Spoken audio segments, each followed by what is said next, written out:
A paz do Senhor, meus irmãos e irmãs do Facebook da Igreja de Cristo a Caminho de Sião. Mais uma vez, quero estar aqui nessa noite reapresentando o seminário Apologética Cristã, voltado para a explicação de algumas seitas que nós analisamos dentro do panorama das doutrinas. E a primeira que eu apresentei neste seminário de apologética foi as Testemunhas de Jeová. Estão todos aí, estão gravados, as lives estão disponíveis no Facebook, também no canal Teologia em Foco, onde você pode encontrar o link no próprio Facebook e está também acessando o canal Teologia em Foco, se inscrevendo, deixando teu comentário, deixando o teu like, e com certeza Deus vai aumentar cada dia mais o teu conhecimento através da palavra de Deus. Nessa noite não é diferente. Nessa noite eu quero primeiramente mandar um abraço para todos os irmãos do nosso Facebook, independente daqueles que congregam conosco ou não. Quero mandar um abraço para o pastor Donias, um abraço para o pastor Afonso, o vice-presidente da Igreja de Cristo a Caminho de Sião do Brasil, e também um abraço para todos os irmãos que estão conosco e aqueles que não congregam conosco também. Sintam-se abraçados, sintam-se queridos, porque na verdade nós somos um só povo e vamos morar no céu. Então nessa noite eu quero trazer a 8ª live sobre apologética. E nessa noite eu trago, iniciando, sobre os adventistas do sétimo dia. Você pode perguntar, por que os adventistas do sétimo dia? E aí, ao longo dessa live, você vai saber por que nós consideramos a Igreja Adventista como uma seita e não como um grupo autêntico, evangélico. Portanto, nós, como cristãos, devemos conhecer as doutrinas da Bíblia, a doutrina da verdade, e aí identificar onde está o erro. Então, nessa noite, eu quero primeiramente mostrar como está o panorama, na verdade, do nossa temática. Primeiramente, live parte 2 do seminário de apologética, a live 8. Quem são os adventistas do sétimo dia? Então, tomando como base, tomando como referência o livro Apologética Cristã de Ezequias Soares da Silva, esse manual de apologética traz algumas das seitas que nós vamos analisar. Primeiramente, Testemunhas de Jeová. Segundo, Adventista do sétimo dia. Terceiro, Testemunhas de Yahushua, aqueles que dizem que o nome Jesus é um nome pagão. Nós vamos analisar depois que terminar esse sobre os Adventistas do sétimo dia. E aí por diante apresentarei mais outros 2 grupos e então encerrarei o seminário de apologética. Nessa noite, Adventismo do sétimo dia. Quem são eles? Bem, os Adventistas do sétimo dia, nos Estados Unidos, eles conseguiram o status de evangélico.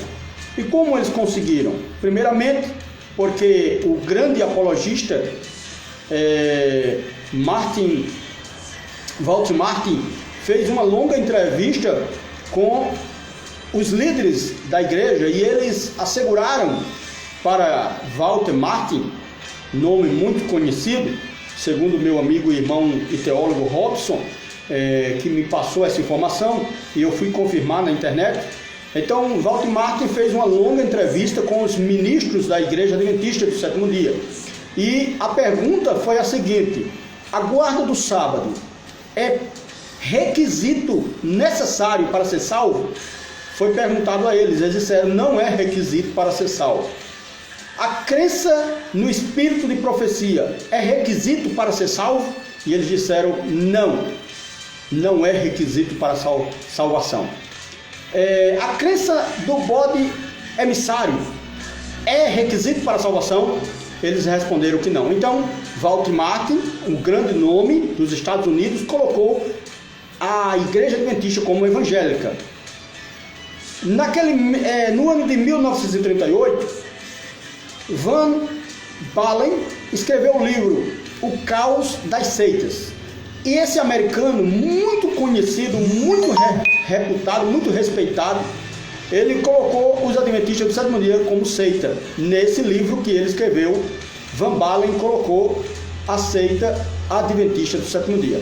Então, baseado nessas informações, eu quero trazer nessa noite os dados doutrinários ou dados históricos onde começou tudo sobre a Igreja Adventista do Sétimo Dia. E nessa primeira análise, nessa primeira live sobre os Adventistas, porque hoje eu vou falar apenas um pouco da história, para a live não ficar muito longa, então eu vou trazer como começou a Igreja Adventista do Sétimo Dia. Então nessa noite eu quero falar um pouco da história. Bem, tudo começou com William Miller. Talvez você não conheça quem foi o William Miller. William Miller, também conhecido no nosso português como Guilherme Miller, que na verdade Guilherme é um apelido para William na América do Norte. Então ele nasce em 1782 na cidade de Pittsfield. Tive um probleminha na internet aqui, na conexão. Espero que você possa ter um pouco de paciência. Deixa eu começar tudo de novo aqui. Então em 1782 nasce William Miller, também conhecido como Guilherme Miller, na cidade de Pittsfield, no estado de Massachusetts, Estados Unidos da América. Bem, o que ele faz? Em 1818, dizendo melhor, ele faz uma afirmação que em 20 anos, contando daquela data, Cristo voltaria à Terra. Isso é William Miller. E foi mais preciso ainda, ele diz que em 23 de março de 1843, isso aconteceria, ou seja, Cristo voltaria em 23 de março de 1831, ou em 1843. Então ele tenta, para justificar essa informação, essa profecia dele, ele diz que tomou como dado o capítulo 8, verso 13 e versículo 14, lá do livro de Daniel. Ele dizia que as 2.300 tardes e manhãs, que estão escritas nesses dois versículos, se referia a 2.300 anos. E para garantir que esses 2.300 anos, contando até a data que ele profetizou, 23 de março de 1843, ele disse que como ponto de partida seria o ano 457, ou seja, coincidindo com a chegada de Esdras a Jerusalém, ali quando ele está no cativeiro e ainda vai reconstruir os muros de Jerusalém. Então ele toma como ponto de partida o ano de 457 a.C., e daí ele conta 2.300 anos, baseado, segundo ele, nas 2.300 tardes e manhãs, que não tem nada a ver com 2.300 anos, não tem nada a ver. Então ele pega isso e profetiza. O que acontece? Nada, absolutamente nada. Então ele conseguiu muitos adeptos, os seus seguidores venderam propriedades, foram para as colinas esperar o retorno de Cristo. Por exemplo, na cidade de Boston, não é... Muitos se vestiram de branco para esperar a volta de Jesus. Em constante oração fizeram aquela campana, aquela vigília, mas nada aconteceu. Outros se entregaram, aqueles grupos, por exemplo, grupos de hippies, eles se entregaram à prostituição, à devassidão. Então nada de suas profecias se cumpriram. Então o que faz Miller? Miller faz aquilo que todo heresiarca, todo principal de seitas deveria fazer hoje: se arrepender de tolices e se voltar para Cristo. Foi o que William Miller fez. Ele era um batista, ele congregava na igreja batista, e aí ele volta para a sua congregação, pede perdão e vai viver em paz com a fé que Jesus Cristo lhe ensinou até o ano de 1849, quando ele vem a falecer. Bem, ele faleceu, mas o problema não faleceu com ele. Por quê? Tudo quanto eles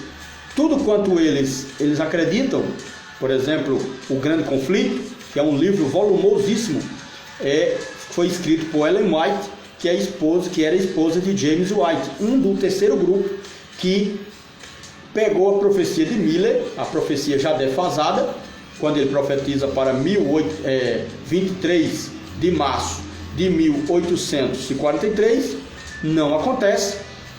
Ele abandona essa profecia falsa, se converte, volta para o seu convívio, morre em 1849 e surge três grupos. o grupo de Ian Edson, o grupo de Joseph Bates e o grupo de James White. Então esses três grupos, cada um começa a disseminar uma crença. O primeiro, eles eram os principais proeminentes dos movimentos adventistas. Ian Edson de Port Gibson disse que teve uma visão no dia seguinte ao fracasso de Miller, dizendo que viu Jesus em pé ao lado do altar.